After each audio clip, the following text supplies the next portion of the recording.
Rebecca Clark could stare at naked chiselled men all day, which was a good thing considering it was her job. Well, a part of it. As the curator of a small New England art museum, she looked at naked men all the time. But they weren't real men. They were marble, not flesh and blood. For the last 3 years she'd specialised in marble sculpture collections, and right now she was staring at the perfect specimen. It was carved from a single slab of exquisite Italian marble by some obscure sculptor in London more than 200 years ago. The only clues as to the sculptor's identity were 2 words carved into the statue's base: oath and pride. The Adonis, it had to be Adonis, as perfect as he was, stood proudly at 6 feet tall, though the statue was actually 7, given its foot-high pedestal. As the lights of the room illuminated the statue's broad shoulders and smooth abs, she let herself wonder how long he had been hidden away in the large packing crate he'd arrived in, now lying discarded behind him, straw from the wooden crate littering the floor. "Well, he looks ready to me," a man in grey overalls announced as he brushed straw off his hands. He and his partner had spent the last hour carefully moving the statue through the warehouse and into the temporary exhibit that had come from London. "Thank you, Stan. See you tomorrow." Although Rebecca planned to stay another couple of hours to finish the paperwork on the exhibits, she didn't want her staff to work late.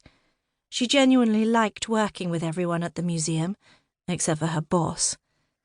"Thanks, Miss Clark. Have a good night." The pair picked up the crate and carried it out of the exhibit room, leaving a trail of packing material behind them. Rebecca smiled and shook her head. It could be cleaned up tomorrow.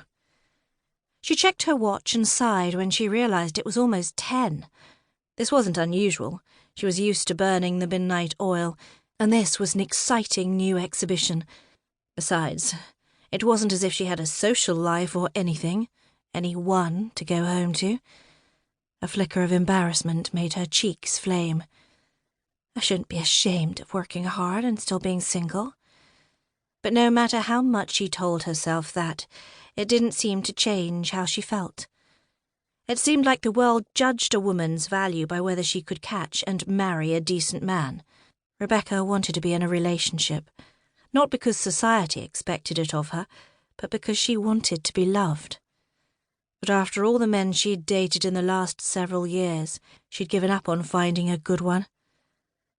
Her gaze was drawn to the marble man and his lean, exquisite body, with slightly sloped muscles and bulging cords of sinew.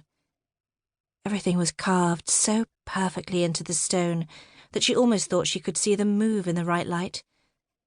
He was bigger, too, down there, than other male statues she'd seen, and far more masculine, with his broad shoulders and slim hips. She couldn't help but walk a full circle around the statue to admire him, it, from every angle.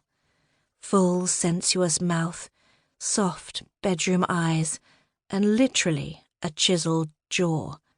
But the hair, tousled rock-hard waves, that was the hair of a man who'd stumbled from the bed of his lover before posing for the artist. He was gorgeous. Real men didn't look like this. Men were petty and selfish. They clung to women, used them or cheated on them, especially the good-looking guys.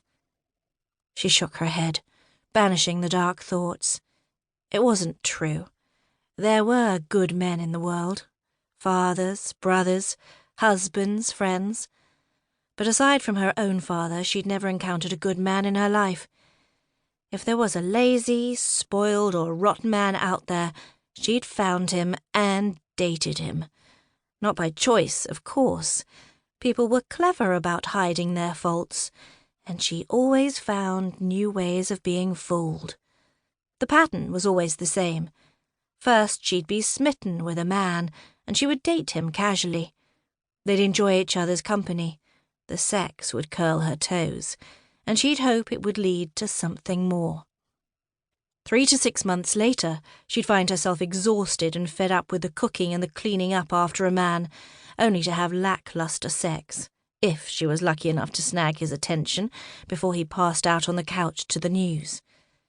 Even when she was lucky, she'd be so tired that all she could do was lie there and let him get his, without ever getting hers.